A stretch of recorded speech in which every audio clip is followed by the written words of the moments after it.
நீங்க அதை கவனிச்சுக்கணும். இன்று நான் உங்களுக்கு ஒரு எளிய முறையை கற்றுக் கொடுக்கிறேன். பாலை பயன்படுத்தி சுவையான ரைஸ் குக்கர் கேக்குகளை நீங்களும் செய்யலாம். இனிப்பு மற்றும் மென்மையானது, சத்தான மற்றும் சுவையானது. முதலில் மிக்ஸி ஜாரில் 6 முட்டைகளை ஊற்றவும். 70 கிராம் சுத்தமான பால், குழந்தைகளுக்கு பிடித்த கேக் பிரீமிக்ஸை 300 கிராம் சேர்க்கவும். மூடி வைத்து 3 நிமிடங்கள் அடிக்கவும்.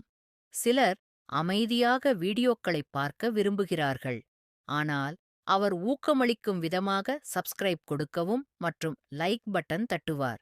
அது ஒரு தடிமனான வெள்ளை கிரீம் போன்ற நிலைத்தன்மையை பெறும் வரை கிளறவும். அவ்வளவுதான். சிறிது சமையல் எண்ணெய் சேர்க்கவும். ரைஸ் குக்கரின் அடிப்பகுதியில் ஒரு அடுக்கு எண்ணெய் தடவவும். கலந்த கேக் மாவை ஊற்றவும். கொஞ்சம் லேசாக குலுக்கல் கொடுங்கள். 40 நிமிடங்களுக்குப் பிறகு பரிமாற தயாராக இருக்கும். கேக் பஞ்சு போன்ற மற்றும் மென்மையானது. பெரியவர்களும் குழந்தைகளும் அதைச் சாப்பிடுவதற்கு துடித்துக் கொண்டிருந்தனர். இப்போது நீங்கள் அதைக் கற்றுக்கொண்டீர்கள். வீட்டிலேயே முயற்சித்துப் பாருங்கள்.